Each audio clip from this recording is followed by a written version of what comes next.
This is the Average Guy Network, and you have found Cyber Frontiers, show number 56, recorded on June 19th, 2019.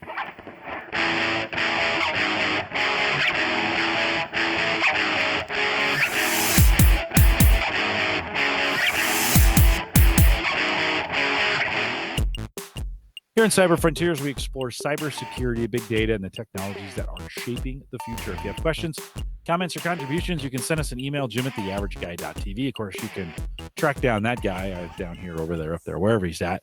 You can send him an email, christian@theaverageguy.tv. Find me on Twitter @jcollison, and Christian is at Borg Whisper. Of course, theaverageguy.tv, powered by Maple Grove Partners. Get secure, reliable, high-speed hosting from people that you know and you trust. And plans start as little as $10 a month. WordPress optimized, super awesome. MapleGrovePartners.com. If you haven't subscribed yet, do that as well. We're not super regular on this one, so this is one you want to just kind of leave in your podcast player. And then when we do have a new one, it'll just automatically pop in there for you. Christian, it's been, 4, 5, 6 weeks. Welcome back. Thanks. It's the wild, wild west of podcasting out on the frontier. We know that there's something foul in the water when, after 10 years of being a loyal foot soldier for Windows 7 as my main operating system, I finally caved and upgraded it to Windows 10 over the weekend. Oh, I'm sorry. It was a beautiful experience. It brought tears to my eyes. Did you go to 1903? Yeah, I went straight to 1903, and then applied all of my customizations that are necessary when on a quasi-cloud like operating system. But yeah, fascinating times. I gotta admit, having an operating system that is 10 years of crud, so to speak, and all the software and the stuff the way I like it, I guess I will give kudos to the fact that at the end of the day, I have a working desktop with minimal changes in the stuff that got brought over. So end of the day, it was a success story. A few things I had to work out as sharp edges, but I am now in the new hot fangled era of running a cloud operating system as a private desktop. So it's interesting, very interesting. Yeah, how long did it take you? It was a little over 2 hours to do the upgrade, because when you're doing an upgrade of a OS that buried, it's just going to sit for a while on doing that migration.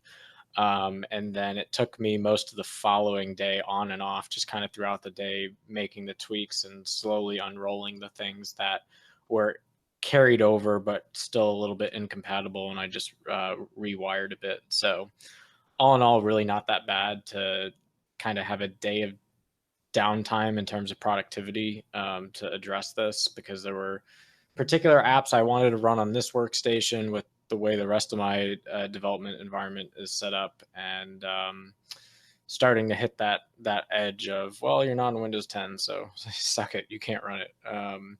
So I took the bite. I should preface this to all the people who are abhorred that Microsoft is my main operating system, that I have different machines that are all my main operating systems. So I have a main Linux, a main Apple, and a main Windows environment at this point.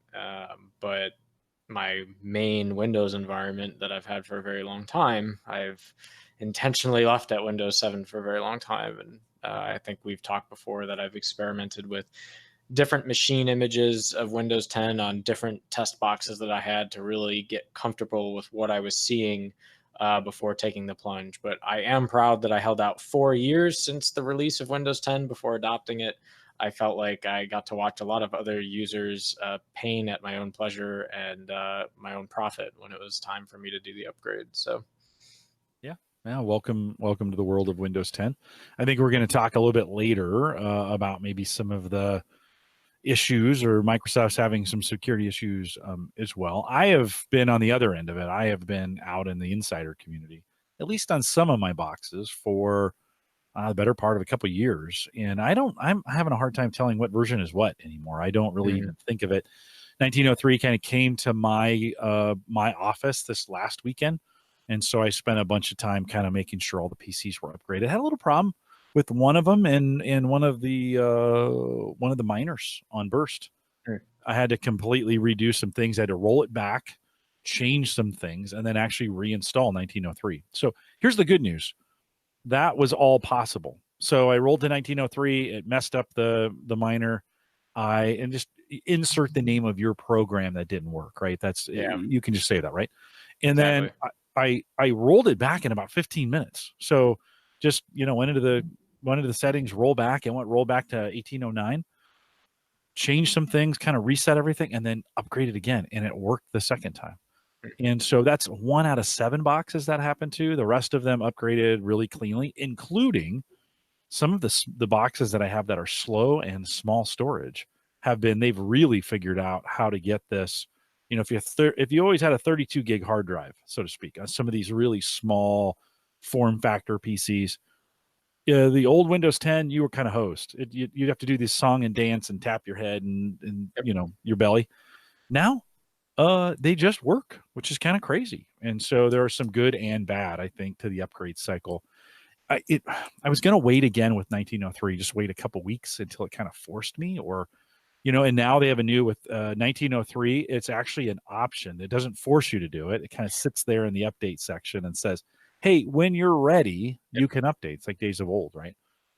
And so, It's a pause feature now, I think, is how yeah, they they do. tout They have a it. 30 or 35-day pause too, even for home users now. You can do that. So if you haven't upgraded yet, I still might wait a little bit. Oh, If you yeah. don't have to, I in have night, my settings set to wait because there's no bleeding edge feature that as an everyday user you must have the day it comes out with yeah, Microsoft. yeah. No, that's for sure. Christian, what Ken's kind of asking quickly, what are kind of some of those? If you can give us some idea of Mhm. what you want to disclose from how you kind of change it or how you modify it. Yeah, so Microsoft actually provides a lot of tools both in the pre-Windows 10 days. You might have heard it as sysprep, which, believe it or not, still works in Windows 10, where basically you install a vanilla Windows 10 installation, and then you kind of customize all the bolts and nuts and widgets the way you want it, and then you create your own custom install image from the sysprep so that you don't have to redo all of the things when you set up a new Windows 10 box. And this is very common in the enterprise, right? You want to get the image that your enterprise organization is going to roll out, and that's the end of it. More common to see on enterprise editions, obviously, but you can image any type of licensed version of Windows, so the Pro, Home, etc. And you can create your own custom images of each of those, such that when it's time to plug and play your product key in, you're not redoing all that setup after Windows installs. It's just exactly the way you imaged it. So um, I had spent one of my Christian lab projects has been at kind of Q1 of 2019, was getting a sysprep environment set up and actually using VirtualBox to just kind of see what I really wanted out of a Windows 10 image.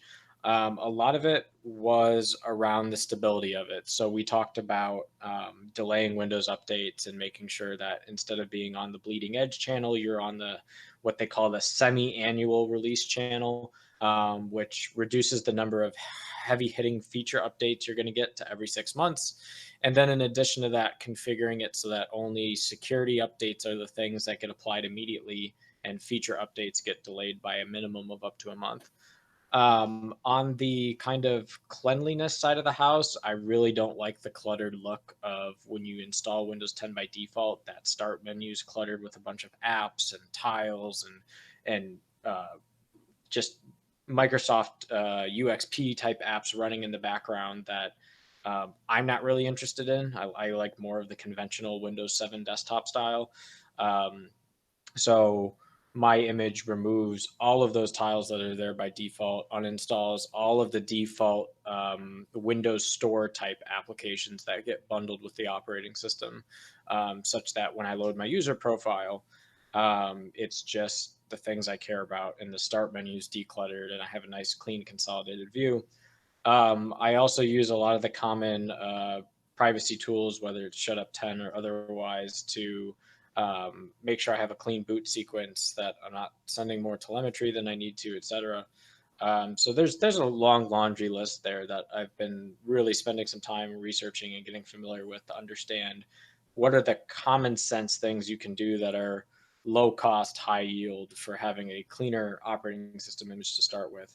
And then there's also the edge device protection, really. So, I continue to be an avid PFSense user. Really like the overall product that PFSense puts out, and I invest a lot of time into what I call whitelist based networking approaches. So that means really trying to get my network down to just the things I care about actually having come in and out of my network. And so blocking the unnecessary advertising has always been a traditional use case, but also blocking the unnecessary Microsoft support telemetry that I just don't need. So it's been an interesting learning scale, but that's kind of the realm of the things I'm looking at. I'm not really looking at, you know, reinventing the wheel here. Really, just taking advantage of the settings that Microsoft is already providing that people might not be configuring out of the box, and then also just kind of applying some common sense hardening, reliability, and security scope to the OS. Yeah, not I'm sure no shock to most people, but I go the opposite direction, which is I try to keep everything just as absolutely stock as Mm, possible. I don't know. That has just over the last couple years that has worked really well for me. It drives my family crazy because my daughter will be like, "Don't you change anything?" And I'm kind of like, "No, actually, I want to try and just keep it as stock as possible." And even been trying to run most of the antivirus. They've 1903's got some new ransomware pieces, and try and keep it average. Average yeah, guy kind of thing. And yeah. so that seems to work or has worked for me. Got me thinking. Actually, not as many systems of that I thought. I have 7 down here. Have upgraded to 1903 as I thought. So my main Hmm. PC we're talking on here, I thought it upgraded. It's still 1809, Okay, and I need to do 1903 over the weekend. Maybe. I think maybe I'll just leave it. I'm going to have 2 podcasts to produce, so I sure. don't think I'm going to be screwing with it too much. All right, Yeah. we came to talk some security. That's just kind of a good update on what's going on in the Windows world. Christian, I thought non-Windows systems were completely unhackable, right? They're Yes, of completely. course. Is that true? I mean, is If, that true and honest? Are they if it's a completely? computer, it must be A Fort Knox, non-Windows right? PC, it's completely safe, apparently. Yeah, so this was something that is hot off the press this week. So exciting timeline with when we decided to record, but all the rage this week in the security industry is the SAC panic. So you'll hear it referenced as a TCP SAC panic, and this is actually discovered by the Netflix security team, which is pretty great. Excuse me. Netflix had published 4 CVEs all against this new realm of attack vector known as basically panicking the SAC stack. Now, what do I mean by that? So, SAC stands for Selective TCP Acknowledgement, SACK. And this is really exciting. So, TCP is fundamental internet technologies, right? So, really, in this case, we're talking pretty much all implementations of Linux and FreeBSD are impacted by this.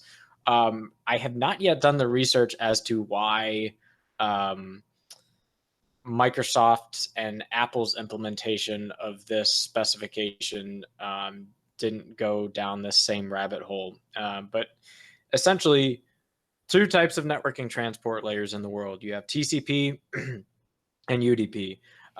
Your TCP or your kind of reliable transport control protocol is going to be what all your websites, all your banking, all of the things that need an acknowledgement run off of. UDP is going to be your video streaming, your peer to peer things that I can send it and forget it. Like if I lose 1 pixel out of my 4K of pixels, I don't care if I lost that data frame. I'm never going to know the difference. So fundamental internet stack, I have to have a layer 4 transmission control protocol that whenever I request a website, the very first thing my computer does is it does what's called a TCP handshake. So I send my initial request. I get an acknowledgement back from the server saying, "Hey, I received your request," etc. And then I sync with parity by acknowledging that and sending my own synchronization request back. So this 3-way handshake is what ends up actually opening the connection where your computer can then request data from the web server in question. So this is very low in the stack in networking from a kernel perspective because the kernel has to implement the kind of fundamental TCP/IP driver stack that allows networking to happen at the operating system level. So that's kind of the fundamental backdrop here. Um, What we're talking about specifically with a SAC panic is the way the Linux operating system implements TCP. It kind of implements its own optimization known as selective TCP acknowledgement. So, what happens is the whole reason we do an acknowledgement is so that if I lose a frame as a receiver of the data, I can re-request the frames that I missed. So, let's say I'm looking for packets 1 through 20. And these packets, the whole point of TCP is that it gets reassembled in order. So the packets can fire, and I might get packet 54 and then packet 20 and then packet 1, etc. At the end of the day, what my computer has to do, because it can't guarantee order of delivery of those packet numbers, it has to sequentially reframe them 1, 2, 3, 4, 5. When it does that process of sequentially reordering them, it's going to look and say, either A, everything's there, great, I can move on with my life, or it's going to say, wait a second, I lost packet 21 for some reason. I need packet 21 back. Okay. If we were to do this as a buffered approach where I send you like 1,500 packets at a time and you tell me if you got them all or not, and you were missing one in the middle, in a world where SAC doesn't exist in the Linux operating system, um, I would have to potentially resend a whole portion of that buffer as opposed to just that one packet that I'm missing in the control frame. So what SAC is doing um, is allowing the receiver of the data to notify the sender that, hey, I received an out of order segment. Like, for example, I received everything from um, 0 up through 8, and I expect number 9 next. But hey, I also received like 20 through 30. So that would mean, I'm going to need everything from 8 to 19 in order to give me everything in that range from 0 to 30. So rather than resending that whole thing, it's allowing me to selectively ask the sender of the data to give me these specific frames. What a SAC panic is doing is the SAC is actually the Linux data structure that is, think of it as a socket buffer, more or less. And what that socket buffer can do is it can track at most up to 17 segments at a time. So as my machine is acknowledging packets that are being sent, data is being added and removed from the structure or perhaps consolidated. And in the process, the vulnerability that is being exploited here is that I am crafting TCP requests that have known problems in their stream in such a way that I can trick the Linux operating system into holding more than the 17 segments that should be in that data buffer. Now, Linux being the super secure Fort Knox that we all know and love, you don't want to have a buffer overflow. That data structure is in a very protected part of memory, etc. So if I'm suddenly outside of larger than the 17 segments that I'm supposed to be able to store in this part of the kernel, guess what? The Linux operating system goes into a kernel panic and the box resets. So it sounds like from one perspective, the security model works here. Hey, I had a fundamental problem with the data structure that exists down at the kernel level, and I, the operating system, realize I have a potential violation of my memory space, and I panic and I reboot. Awesome.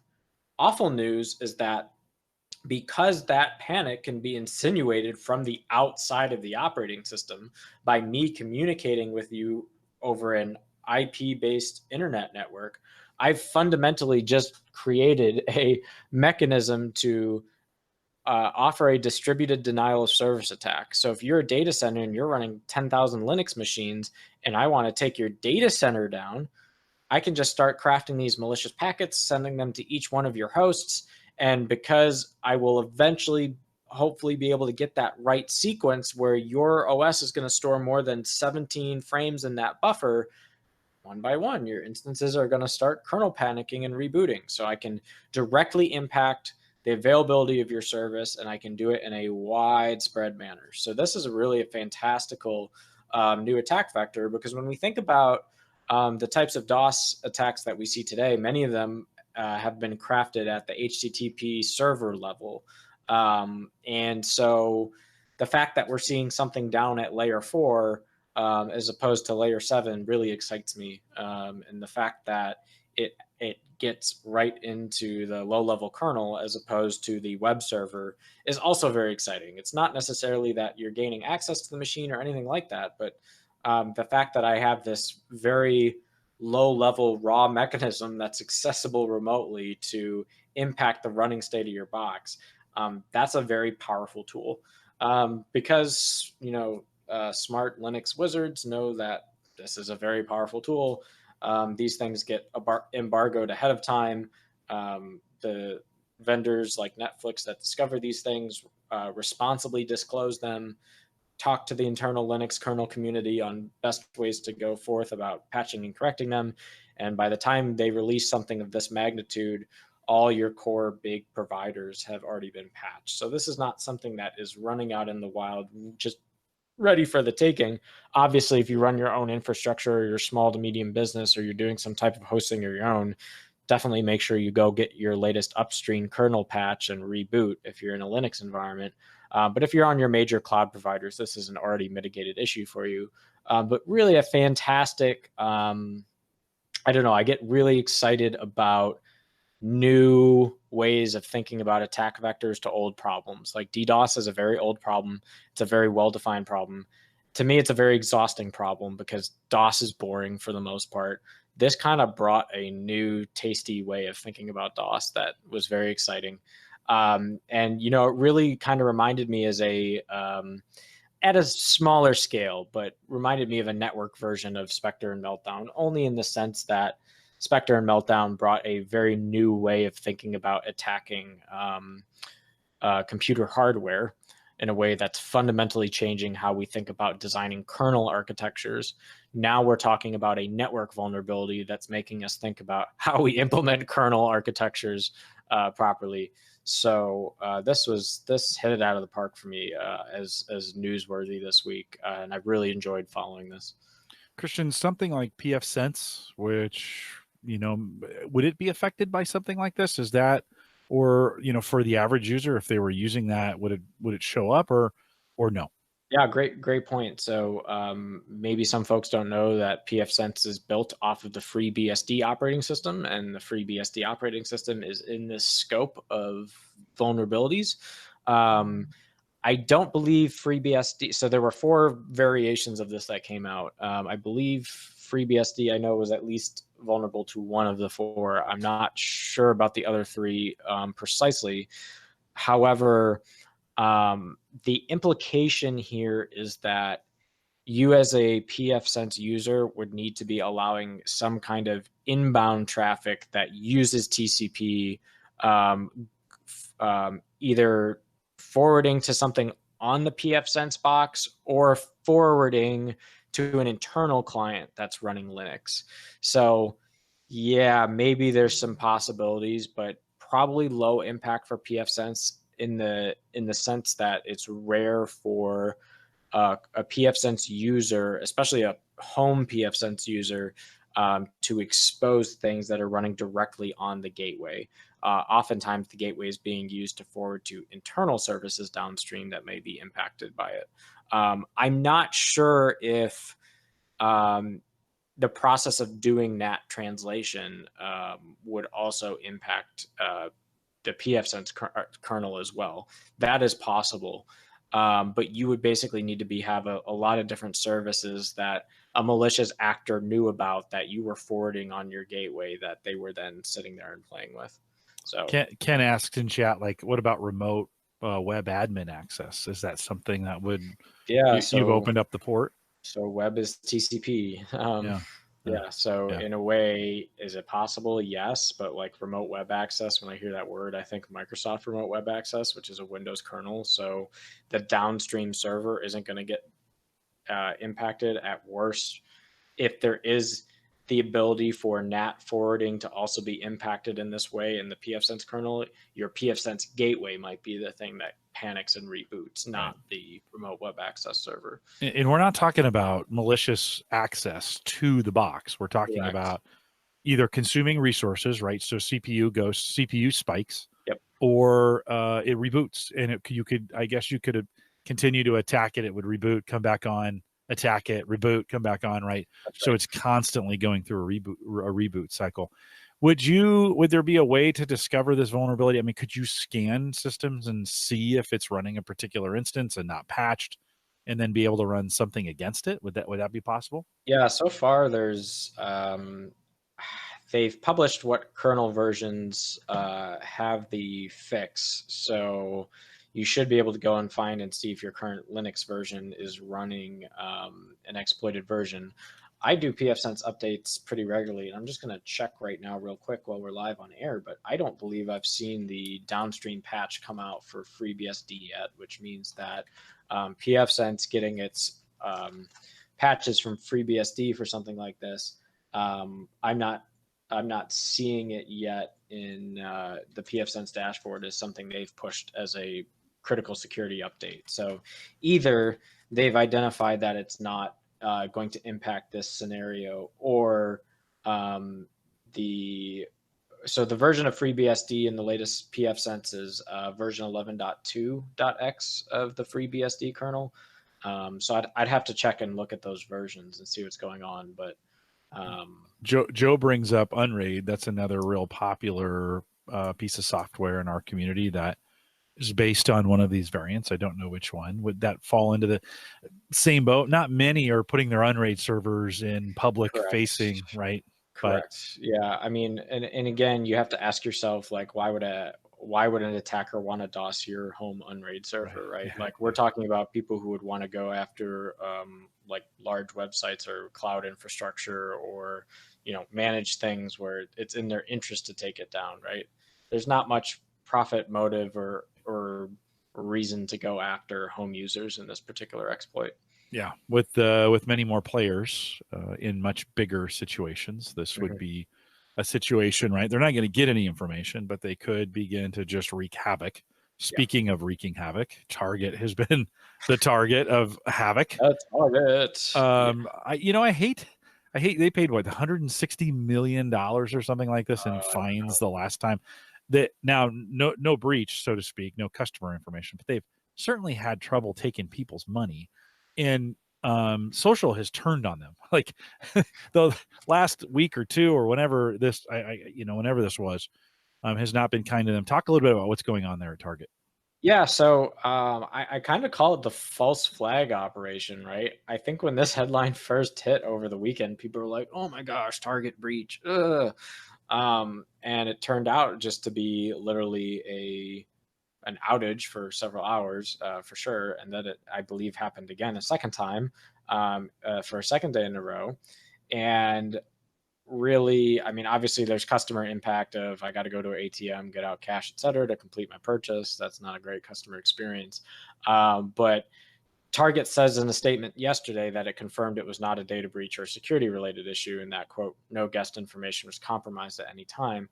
Um, what's really fascinating is that this looked and smelled like all the ingredients for, walking data breach coming through the front door. The reality was, the company blamed an outage on a, quote, internal technology issue without disclosing specifics.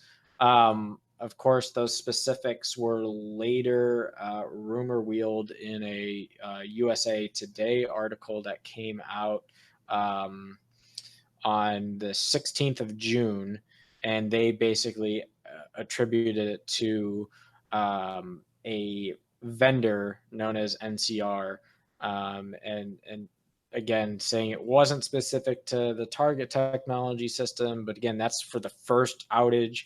Not much information about the second outage.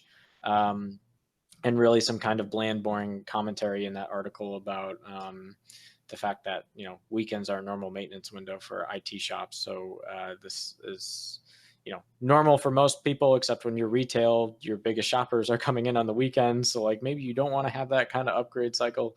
Um, but one of the things that fascinates me about this, and I think of it more just from a putting on my software engineering hat and not my security hat, is designing systems that are fault tolerant, right? And it's a nice maxim to have. I think any software engineer will concede that it always sounds good on paper. It's always harder in practice. Um, Building systems that are truly fault tolerant, redundant, and scalable, you're bound to have at some point some what we call sharp edges, or learning pains in growing with that. And it's going to vary by the maturity of the organization developing that type of software. Um, what's notable to me about this is that the type of IT maintenance outage could cause this type of widespread um, inability to process payments. And I guess what I mean by that in a way is, when you think about a lot of small mom and pop shops or other places that do credit card transactions, some of those folks do online processing, right? They have the little handheld thing and they jam in the credit card and so forth. And yet it's very effective in the sense that offline payment infrastructure then connects and process payments, etc. You would think if an organization as large as Target had some type of central based outage that, let's just say, impacted connectivity, that there would still be local site redundancy for that particular store to get out and do transactions through an alternative payment gateway or through a separate system, or queue up those transactions, um, and wait for the recovery, so that, yeah, you might be taking a risk on if someone's credit card gets declined for some reason, and then you don't have that payment info and the customer's walked out, etc. But it's an interesting dialogue on, like, what is the customer experience, and B, um, when talking about payment processor technology, what are the ways that online retail, or I'm sorry, in-store retailers are solving the problem of redundant payment gateways, because that type of outage smells very much like you're relying on one single vendor to provide this big layer of, like, underlying backbone for you, and you don't really have a plan B if that backbone goes out. And that's not an exciting, warm and fuzzy feeling as a customer to see. So, and again, I'm speculating only in the absence of Target providing more data on what actually happened, right? But these are the types of questions I immediately start to ask as an engineer. Yeah. Yeah. And you might have a backup system that takes 6 hours to get, you think of the outage of being a major outage. You're going to be out for a day. You're going to have a backup scenario, but it may take 6 to 9 hours for that to deploy through the system. Yeah. We know store forward or batch, keeping batch doesn't work. That was an experiment that banks and retail tried in the 90s and early 2000s. And customers and fraud, people who do fraud would regularly wait for those kinds of situations. We just talked about DDoS. Maybe attack a system, take it down, and then go in knowing that the store would go to a payment system of saying, well, we're going to limit it to $200. And all of a sudden, every transaction's $200, Yeah. and massive fraud takes place. It is interesting, Christian, and that redundancy of being able to do a fast failover to the payment processing systems are expensive, gigantic fees, and lots of technology, especially if you think about a Target. Think about Walmart. Like, if something like this, be interesting to know what they do with their infrastructure. Target certainly is that next rung up, and a lot of people shop at Target just because they won't shop at Walmart for whatever reasons, and probably good ones. But it is, I agree with you. It's an interesting, I think, study, especially in large retail, big box stores. It's been a while since we've heard of an outage like this where they just couldn't take credit cards. Here's the funny thing about this: they still took cash. So it's not like you couldn't buy anything. But we as a consumer, nobody carries cash anymore. Right. It's just one of those, we have really gotten down to that point where cash just isn't. And somebody pulled out cash the other day and was paying with it. I'm like, what is that? Like, I haven't seen cash in 3 or 4 years, it feels like, right? Or carried it around. It's weird to have $1 in my pocket to go across the bridge here Right. in Bellevue. So super interesting. One of the statements, that's Eric Schmidt, the Chief Information Security Officer at Butler University in Indianapolis, who's quoted in this article, and you quoted it too. Wasn't surprised. Sometimes maintenance goes on over the weekend, but he says, hey, sometimes upgrades don't go as planned. NCR, the vendor, is probably the one responsible. I guarantee you there are people at NCR. They're a real popular payment processing vendor. I guarantee you there are people whose jobs are in jeopardy at the moment when you just think about the millions of dollars or potential dollars lost in a couple hours at Target. It's got to be huge.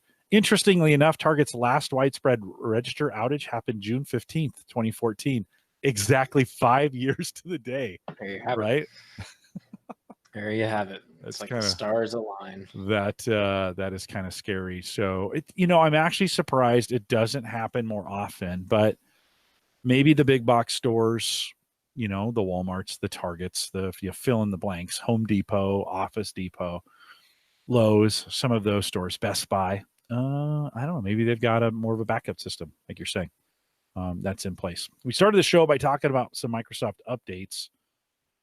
Christian, you say in the notes here, roll up of recent Microsoft security events as well. You've got a few things to cover when it comes to our friends in Redmond. Yeah, there's been interesting things going on. You've seen a lot of security patching come out in the last 6 weeks from Microsoft. I guess I'll highlight a couple on the show tonight. The two that I'm thinking of right now are both RDP related, actually. The first one was that in beginning of the month in June, Microsoft dismissed a reported bug as a quote unquote feature, which is the favorite term engineers say when they really want you to believe a bug is a feature. That's not a bug, that's a feature. We like to say an undocumented feature. Yeah, an undocumented feature, exactly. And so this particular bug was disclosed at a CERT at Carnegie Mellon, and it stems from basically network level authentication. And that's a mechanism that really allows you to protect your Windows machine at the time you are enabling and using the remote desktop protocol. And specifically, it prevents remote login to the machine without first having that machine authenticate itself on the network and say, I am this machine, trust this machine, etc. With the release of Windows 10 1903, Microsoft changed the way network level authentication works to basically cache the client's login on the RDP host so that you can basically have a quick resume login if you lose connectivity. What's interesting about that is that, and again, this is also paraphrasing Sophos, which did a really nice write-up on this. We'll include it in the show notes. The change enables an attacker to circumvent the lock screen in that scenario where the credential gets cached. So an example of something that doesn't sound like a big deal, but when you think about how many times in an enterprise have you had to press Control Alt Delete before you can get to your login screen, the reason for that is in my opinion for this very thing of like not being able to be in a state where something can remotely coerce either a cached credential or in the case of Control Alt Delete, part of it is actually to bypass the ability for something on the machine to act as a keylogger or bypass keystrokes, right? Actually have physical presence at the machine before a password can be entered. And it also, a lot of enterprises integrate with multi-factor authentication. So this also would result in bypassing that because you'd be using these cache credentials.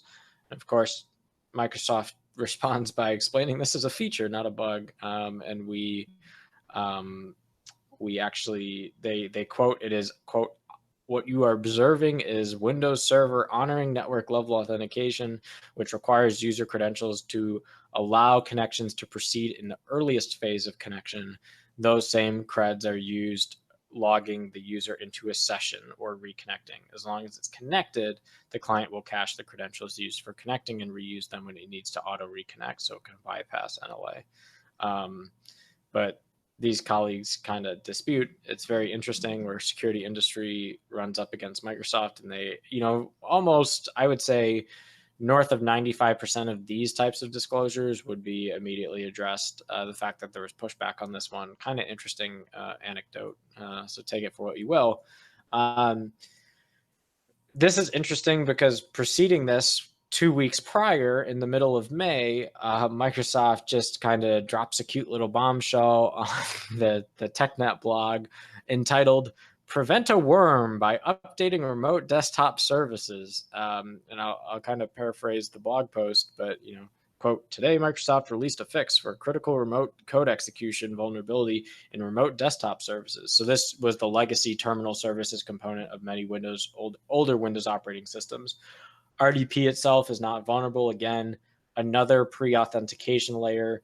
But what's scary about this is that the vulnerability is wormable, meaning that future malware that can exploit this vulnerability could then propagate to other machines very quickly, like you would see with ransomware, and how quickly that it spread back in 2017.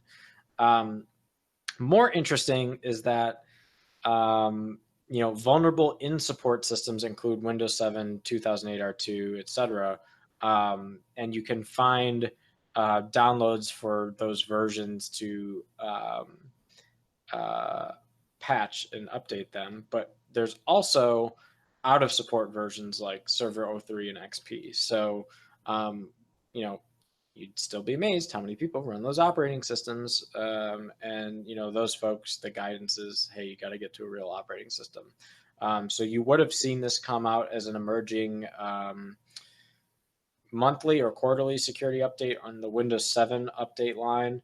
But interestingly is that this was partially mitigated by having proper network level authentication enabled. So a lot of interesting stuff like this going on with Microsoft.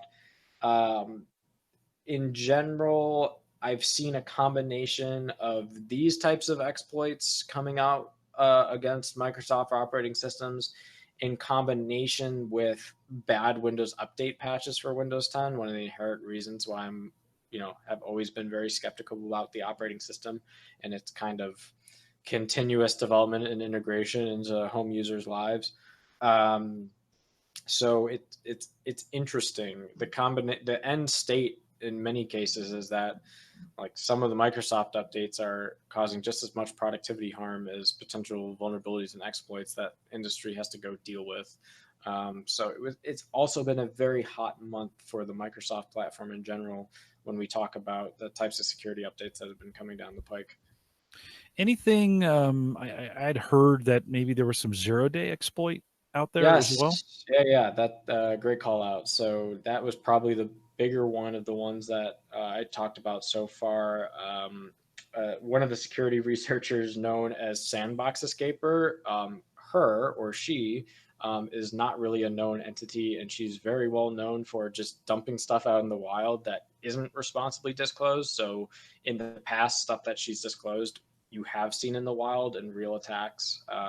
She had supposedly 4 local privilege escalation 0 days last year that were all just pushed out into the wild. And the first one that she did in 2018 was a vulnerability in local procedure call stack, and that one was used in active malware campaigns for weeks after its release. Which, how exciting! But this particular vulnerability that also came out in the end of May timeframe, so we missed a lot of Cyber Frontiers goodness on the end of May timeframe. But this is again, we're talking in the realm of local privilege escalation. So the vulnerability by itself doesn't buy you anything, but attackers again try to collect and aggregate a series of vulnerabilities in their toolkit such that once they get initial access on a box through some vector that offers minimal privileges, they can use another vulnerability that's aka local privilege escalation to then get broader access to the box and keep drilling down. So according to the description in this one, the vulnerability actually resides in Windows Task Scheduler, which is really fascinating because the attackers can run a malformed job that basically exploits the flaw in the way Task Scheduler processes access control list permissions for files, and that allows the hacker to escalate a low privilege system account to admin access, which in turn gives you the whole kit and caboodle.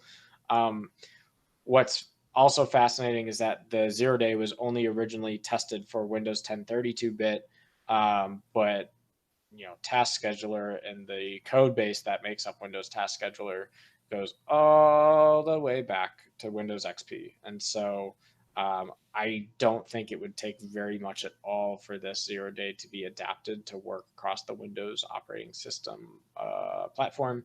And again, you run into that scenario where if you get it to work back in those old operating systems that are no longer supported, or you have a case where like Windows 7 is still used by a big chunk of the community, and it's going to go end of life at the end of this year. So they'll stop issuing security updates for that OS. Um, you get another local privilege escalation like this. Now it becomes even more powerful because now you're potentially looping in all those Windows 7 OSs that haven't been upgraded yet, that also are local privilege escalation capabilities. So, what a time to be alive. One of the things that reminds me about Windows 10 is that as much as it's become a cloud operating system, the Windows operating system is a very much a living, breathing organism, down to the point where there are some components that still exist in Windows 10 to this day that you could probably go back and find very early on implementations of in Windows 2000, maybe even further back into some of the Windows NT type stuff. You won't see a lot of that anymore, but still some of it. Um, I'm also reminded by a very old school game I play that's been out since 1998 called Star Wars Galactic Battlegrounds.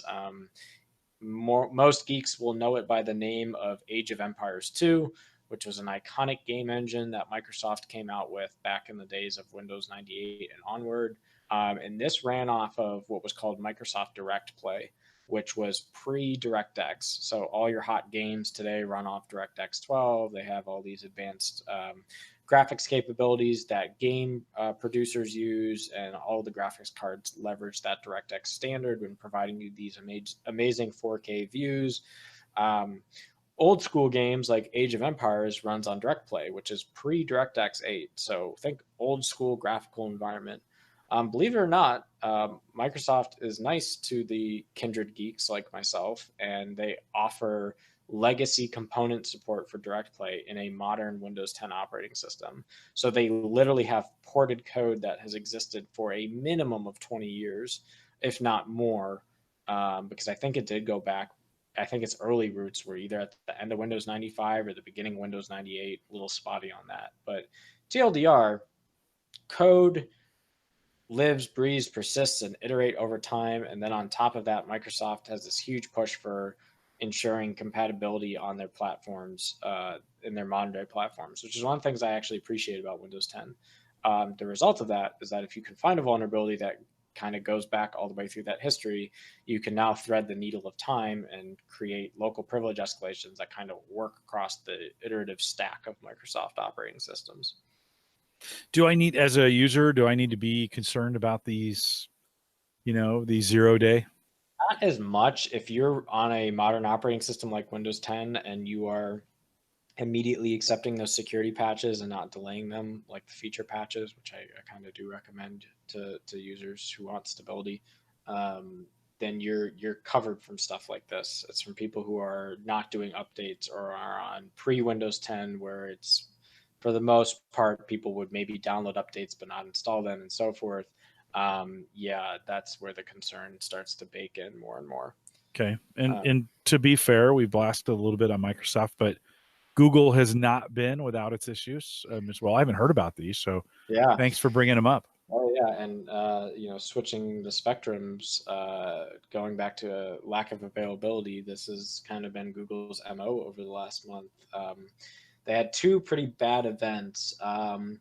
One, they had a major outage of Google the Google Cloud platform, which was not ideal because obviously, like, once Google invests all this money into building their own Google Cloud, you can bet on it that Google's going to then build all their services on top of that cloud and so forth. So they had virtually all of the Google stack from like a customer perspective, like Google Drive, Google Calendar, et cetera, were like all red at the beginning of June, and it was due to a networking issue from an upstream L3 provider that somehow really just took down a link that Google ate it pretty hard. And additionally, um, a Google employee anonymously reported that it disrupted also their internal tooling that they use to communicate about company outages. So it was also paralyzing their internal response to be able to deal with this issue. Um, and this is not just Google, to be clear.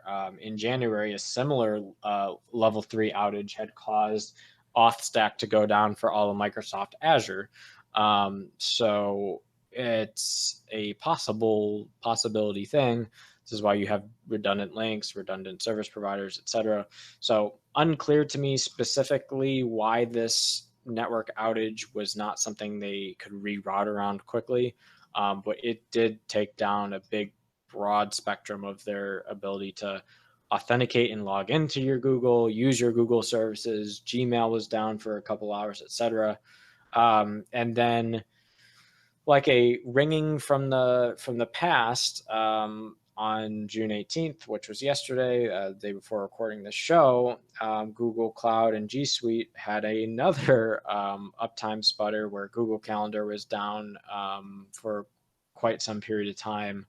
um, and at least it was scoped to just the calendar in this case, but it's been a availability challenge for Google in the last few weeks.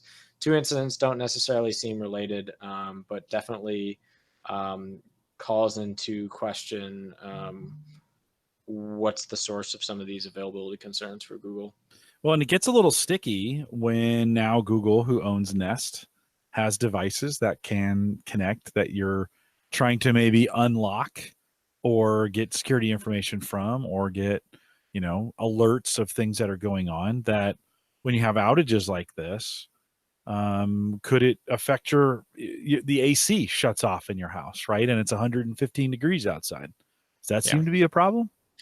Yeah, exactly. So one of the things is, of course, now we have all these newfangled Internet of Things devices, and if you went and bought a Google Nest, yeah, you weren't able to really control your thermostat, or in some cases, even unlock your doors. So, welcome to the chaos of Internet of Things when it's all powered by the cloud. So, On really crazy. on Saturday morning, 5 a.m., I am woken up by my wife who says, "Hey, have you heard this crash?"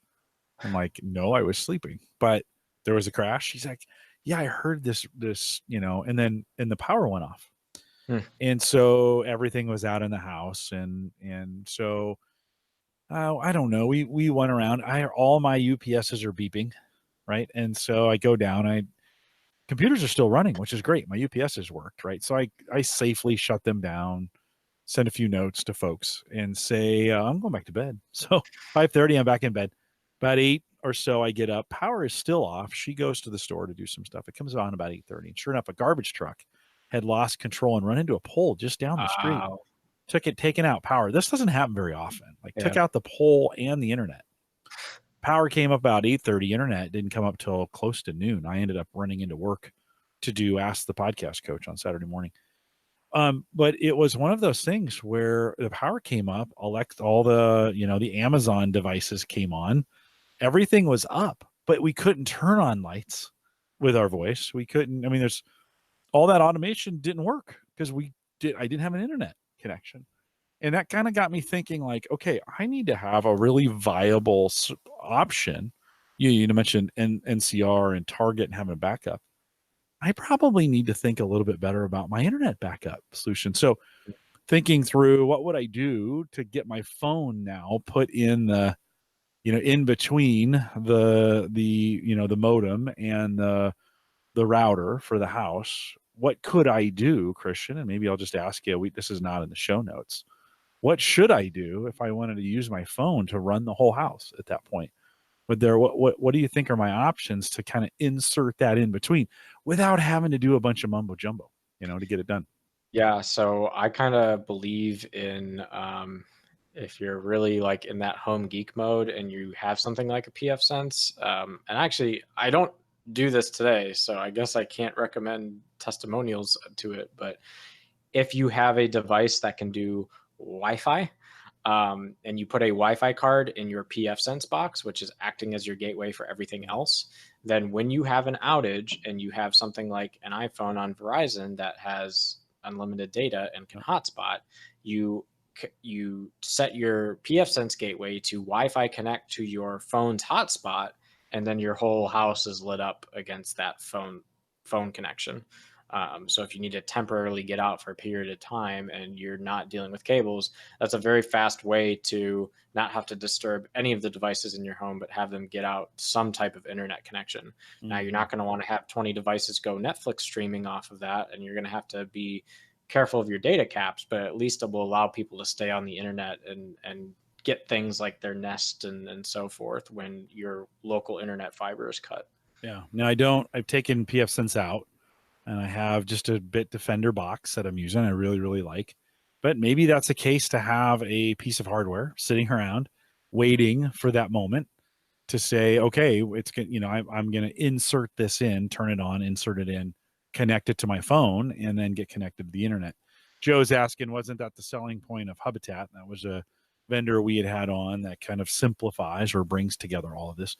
None of the Alexa devices would connect to and listen to us, even with no internet. They don't work. They don't take commands even on the local network, which is kind of interesting. Christian, talk about fault tolerance. How cool would it be that even these Amazon devices would somehow even offline have something in them? You talk about caching or something to say, okay, I understand I'm on a local network. While I don't have internet, I'll still kind of work for the home automation stuff that's around me. I Yeah. mean, that doesn't work today. And I don't know about that for Google. I'm pretty sure no internet, nothing works. These devices have to make a connection back home to do their thing. But kind of interesting to think, what would it take for them to at least have minimal operation mode with no internet? Yeah, absolutely. Yeah, something to think about. One more in Facebook, and man, this is one I have noticed because I run all these Facebook groups, both for the Average Yeah. Guy.tv and what I do for Gallup. And all of a sudden, out of nowhere, I have just seen all these fake accounts pop up, and then people jumping in. If you do let them in, then some of them look pretty real. And I'm not surprised Facebook's having a hard time getting all of them. They're getting lots of them, but some are getting through. They do look real, and then of course they immediately advertise jobs or porn or whatever as soon as they get into the group. So what's going on over there? Yeah, so I mean, what would it be if we didn't end Cyber Frontiers with me continuing my rail against Facebook? So this was also end May timeframe, May 23rd. The Associated Press reported that fake account removals doubled in 6 months to 3 billion. 3 billion. Okay, there's 7 billion people on the planet, of which probably 6 billion or so are eligible internet users, which means that 50% of the world's population was represented at its fake accounts in a way. And so this was over a October to March timeframe, which was twice as many as the previous 6 months. Um, all of them were apparently, nearly all of them were caught before they had a chance to become quote active, etc. But what that tells me is that the platform is continuing to get abused. There's certainly continued value for people to get on this platform and manipulate it either through phishing or other campaigns and so forth. Um, Kind of continues my trend though of like I see the death of the Facebook platform as being somewhat imminent.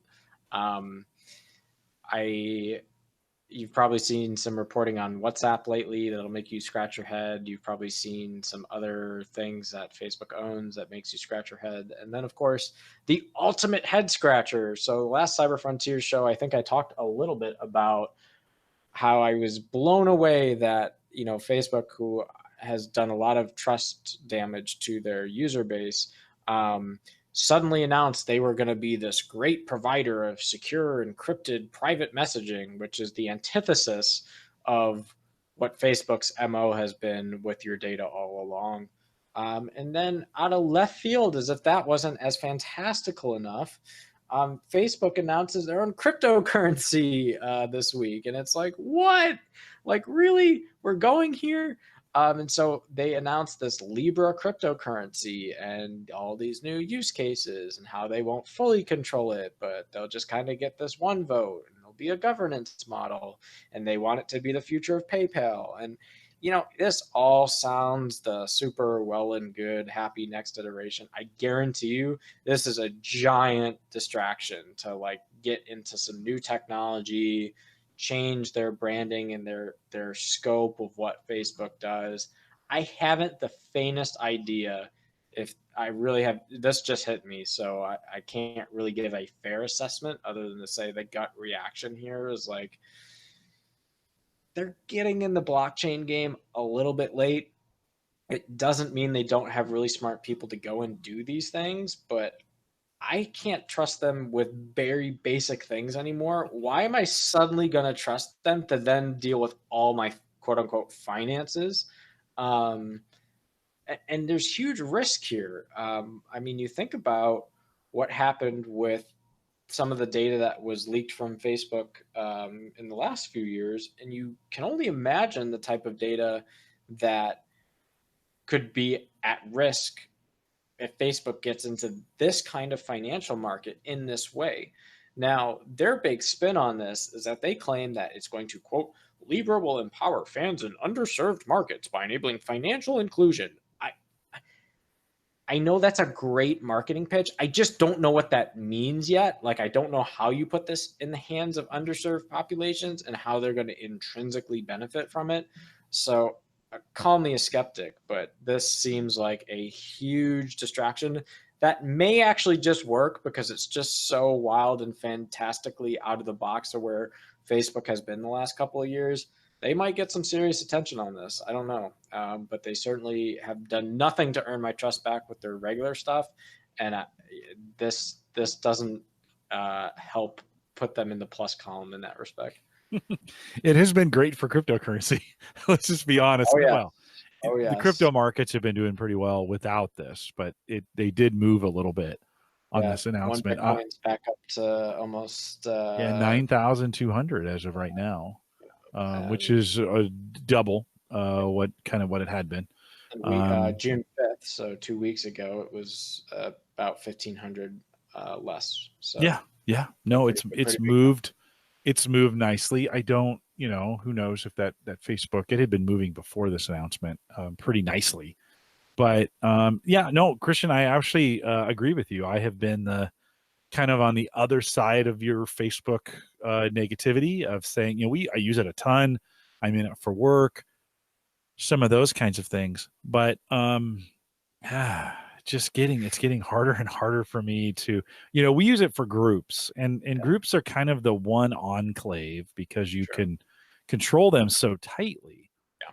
where we actually get good usage out of it. There's no ads in it for the most part. You're not getting my users. We have about 13,000 in a group that I'm in. The folks that I kind of help manage there, they have to deal with Facebook on a daily basis outside of that, and so do I, right? And the other day, I was over at a buddy's house on Friday. We were talking about Traeger grills. The next day, my Facebook feed is just full. I didn't search for it. I didn't look for it. We were just talking about it. And my phone was even in the house. The next day, all kinds of Home Depot ads for, guess what? Traeger grills. Like, you're just like, damn you, Facebook. Love it. So, and I've even turned off I've turned everything off, Christian, to on my phone to it. And it's just too much of a coincidence, but it will be interesting to see where we go with this. It does add an interesting element back to crypto in some regards, where it's saying, oh, okay, well, now maybe. And over the last 2 years, Visa, MasterCard, even PayPal, some of these financial companies have spent a bunch of time looking at crypto and not doing anything with it, but looking at it, saying what could be done in these. And so quietly behind the scenes, a lot have gone on in the blockchain. Some players have left, some bad actors have moved away. I Yeah. don't know. Maybe this is blockchain 2.0, Hey, you know? if they really believe it, go for it. Well, I don't think this has any, like, it said this, I don't know. I don't think Facebook moving to crypto is what's going to do it. Like nobody trusts them anyways. But I do. It is interesting that I think over time, the blockchain itself has been working out some of the kinks and some of the bugs and has gotten a little more legitimate in the sense of just time and figuring some things out. And like I said, some of the bad actors have dropped out and said, I'm going to move on to the next thing, whatever that is, and has left the community a little more stable.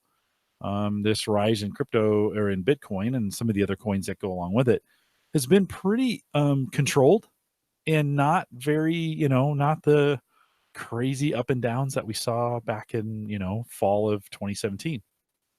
So who knows with that being said, anything else, Christian? No, I think that's a wrap. Definitely a quick journey through hopefully the highlights of the last 6 weeks, but there was a lot. So, highlights or lowlights, right? Yes, One of the two. Indeed. Yeah. Anything you as you look ahead, anything that from that you're keeping your eyes on, or some things that you're finding interesting that you don't want to go in depth on, but you're keeping an eye on? Yeah, I guess that's a good point. I'm definitely keeping my eye on AI news because cyber kind of drowned out the news for me the last few weeks. My eye has been a little bit diverted, but I continue to think that when we talk about the big growth curves of technology, right? Like 5 years ago, cyber was on this big upward growth curve, and I think AI is really starting to hit that same growth curve now. So you're going to see a lot more of the cyber frontiers, so to speak. The frontier is naturally going to be getting more and more defined on those ridges of the AI, because there's definitely a lot of movement in that space right now. So I am keeping my eyes out there quite keenly. I'm also quite interested to see if any new kind of standards come out, right? We've seen a lot of technology moving and iterating on top of known stacks, known capabilities, etc. I'm keeping my eye out for anything out of academia that could be a new way of thinking or a new way of optimizing ourselves through some of these problems.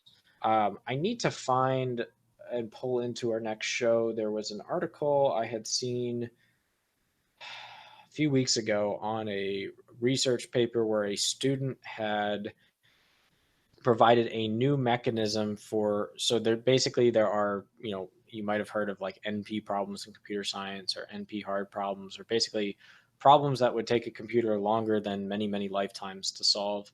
And there are both solving the problem right, and then there's also verifying that the solution to the problem is correct. And so computer scientists are actually interested in both. They're interested in the time it takes to solve things that are infinite time, for a broad way to think about it, in order to solve. And then they're also interested in verifying correct outputs or correct answers in something that's less than infinite time. And this student had come up with a new way to add a whole new class of computer science theory problems and make very simplistic ways to answer um, those scale of problems and verify them in very small time using, everyone's all about, oh, quantum's going to crack this nut on so many different things, but no, it was a standard conventional binary system that unlocked this whole new space of things that previously we weren't able to solve. So I'm kind of waiting to see if there's any particular algorithmic advancements that put us to the next place, because I think we're going to continue to get clever engineering wise. There's a lot of things to still engineer and iterate on. I'm waiting to see where the research field moves next, because that's going to kind of tell us how fast or slow we see some of the things we've been talking about in the 10 to 50 year horizon. You mentioned AI, and that got me immediately thinking about that Boston Dynamics parody video. Did you see that about the robot? And have you seen that video? I have. Okay, so if you're at home, go to Google or go to YouTube and search Boston Dynamics parody. And in the video, they have a robot, and the robot is throwing boxes. It's walking, it's stepping up and stepping down, and it's throwing some boxes around. And then they start attacking it. They throw balls at it. They got a hockey stick. they beat this thing down with like a hockey stick, right? I've seen them And do that. I guess it's not in this video yet. well, in this video, it's a little over the top. Like at Okay. first, they start like generic enough that you're like, oh, this may be, you don't think it's fake. Yeah. But as they progress through, you're like, oh my God, are they really doing this at Boston Dynamics? Because they've come out with some pretty wacky videos, right? About Oh yeah. some of the robot stuff that they're working on, some of the AI stuff they're working on. And then at the very end, the robot, well, I won't give it away. It won't be a spoiler. Let's just, I won't, you'll have to go out and watch the video, but it is hilarious. It's much better if you saw it before you knew it was a parody. And then, of course, there is now a bunch of videos coming out about how they did that, how they filmed that, the CGI that they did. It looks dead real. And at first you're thinking, wow, they're getting really good with these robots. And then you realize it's actually human, that's putting up with this. But super cool. So when you said AI, I thought, oh boy, we're still a little ways away from where I think we are. And but Boston Dynamics, thank you for that bit of humor. A little alarming at first. I felt bad for the robots for a second. I was like, wow, okay, guys, do you really need to be that angry? Lots of comments about this is when the robots take over, when we start doing these kinds of things to them. They're definitely coming back after us. So pretty funny and pretty cool. With that, we'll remind everyone, theaverageguy.tv, powered by Maple Grove, maybe not powered by robots, but soon to be someday. Maple Grove Partners, web hosting. Get secure, reliable, high-speed hosting from people that you know and you trust. For more information, visit Maple Grove Partners. You got room for a few more people over there, Christian? Oh, yeah. We're at capacity and ready for new orders. So. All right, sounds good. MapleGrovePartners.com. We welcome your questions. You can send us an email. I'm Jim at theaverageguy.tv. Although, just send them to Christian at theaverageguy.tv. And we'd love to get those answered on the next show. I want to thank you for joining us. With that, we'll say goodbye, everybody. Good night.